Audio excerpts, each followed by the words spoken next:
Good afternoon. Welcome to Live with Nick and Jill. We're live from Occoquan Bay Fitness, CrossFit Occoquan Bay. In the gym, if you look in the back corner, you can see Eric mopping. Just walked. I'm Eric. Hey, Eric. Just walked from the school bus stop to earn his keep around here. Jill, what's going on? What's new? Things are good. Sleeping, working out, eating right, back on track. Felt after I compete and I'm so strict with eating, I take a couple of weeks off. Take a couple of weeks off of eating healthy. Yep. What percent would you say you eat on a pre-competition week? Eating healthy, not eating healthy. Pre-competition? It's about 80-20. And post-competition? Ooh, probably like 28 now. 20-80. It's about 50-50. Gotcha. Yeah. Okay. What we're going to talk about today, we're talking about rest and recovery. We have a ton of new people in the gym. I think we have some of our biggest classes we've ever had at 4 and 5 p.m., 4 and 6 p.m. all night. Maybe just people want to sleep in. I don't know what it is. But we want to make sure everyone understands that it is super important to rest and recover and do the things that you need to do to stay healthy. One of our main core foundational principles since day one has been injury prevention and rest, recovery, mobility, all of those things, sleep, go into that process. So we just want to put this video out there, see if you guys have questions on rest and recovery and kind of give you some tips, tricks, conversation on that. So if you're watching live, comment, let us know when you rest or if you have questions. And then if you watch this later, obviously do the same and we'll hop back in and either make another video or comment. So Jill, talk to me about you lift super heavy weights, you do some CrossFit. Tell me about your schedule as far as work to rest in a typical week.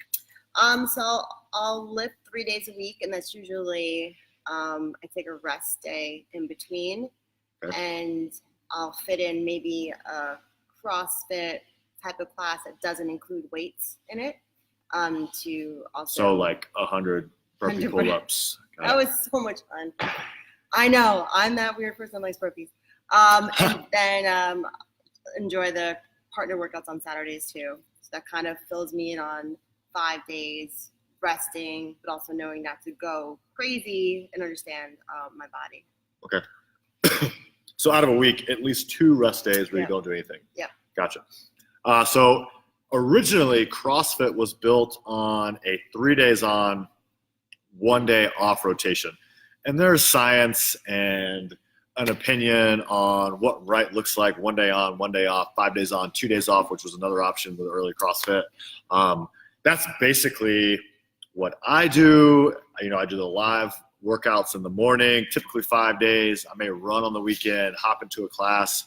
But if I feel like the body's just getting beaten down, like today, I'll take a day off. And that's probably the most important part is listening to your body.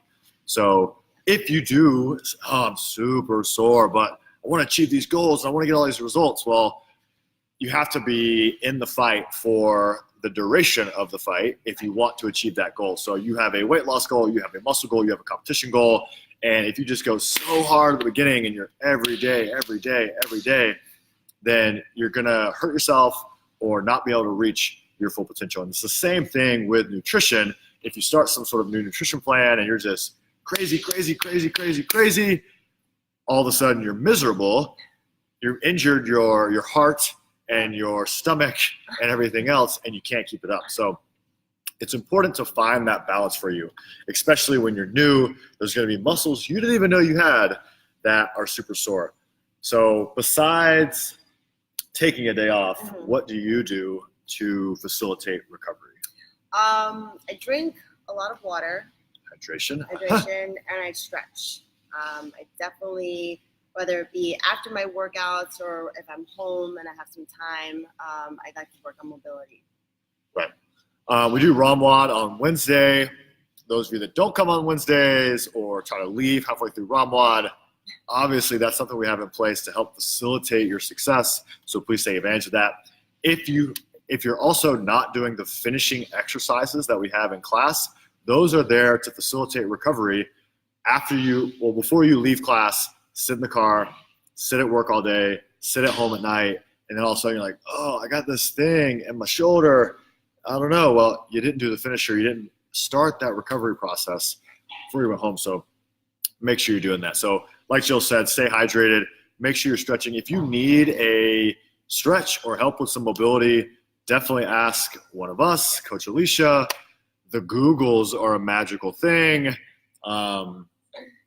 You can really find anything out there as far as, hey, my quads, my hamstrings, my glutes, my shoulders, my chest, my back, my lower back. It's all out there so you can find on your own or ask us. And then nutrition obviously plays a huge part of your recovery. So making sure you're eating enough. Right. Many of you have some sort of weight loss goal and you'll start to restrict your calories. That may not be the best option for you if you're not eating enough. Making sure you're getting the right macronutrients to facilitate recovery. You get your protein, you get your carbs, you get your fats, all those things, as well as your micronutrients. Eric? Clown, man, look at that little grin. He's so cute. That little grin. Make sure you're getting those micronutrients, your vitamins, your minerals to set you up for success as well. And if you feel you're not getting enough calories or you need help, that's another thing. Hit up Jill, hit up myself. Hey, can I sit down and talk about nutrition? Yes, like a free nutrition one-on-one consultation to make sure you're set for success. Sleep. Jill, Yes. You get up super early. Yep. How many hours of sleep do you get during the week? I aim for 7, but it's been like 6.5 hours, 7. Do you get a nap? I do. Okay. I get at least a 20 to a 40-minute nap. So you're about 7 hours Yep. total in a day. Mhm. Okay. So that's something you should work on as well, getting more sleep. I'm probably around the same 6.5. I try not to nap, but if I feel like I need one, literally like Wednesday, Thursday, Friday, it gets harder not to nap. So I guess that's most of the time, 3 days a week. Because I can feel myself like starting to drag just off 6 hours of sleep. So I'll get that.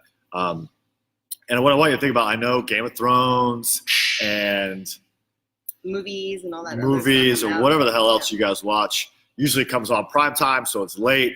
The Bachelorette or whatever it is Jill watches. Monday nights. Everything is on demand these days, Yeah. so make it a priority. It's like, hey, I'm not going to sit here on my phone Right. scrolling through Instagram, Facebook, the Twitters, Snappies, Snapchat, Yep. and say, hey, I'm going to turn my phone off an hour before I go to bed. I'm going to get into bed and actually recover, and you're going to feel so much better for it. So rest, nutrition, sleep, mobilization. Yeah. All right. All those things are going to give you an advantage when you're staying healthy and staying safe. Jill, tell us the joke. Jill said she's going to have a joke today. Oh gosh, a lot of pressure. I don't have any jokes that I can say online. Oh, they're all dirty jokes. All right. Ashley, Jarrett, the other couple people that are watching that I can't see your names. I appreciate you guys watching. If you guys have questions, comment, let us know. We'll see you in the gym. Yeah. Eric, say bye. Bye. Yeah, actually, bye. Like vocal. That's all.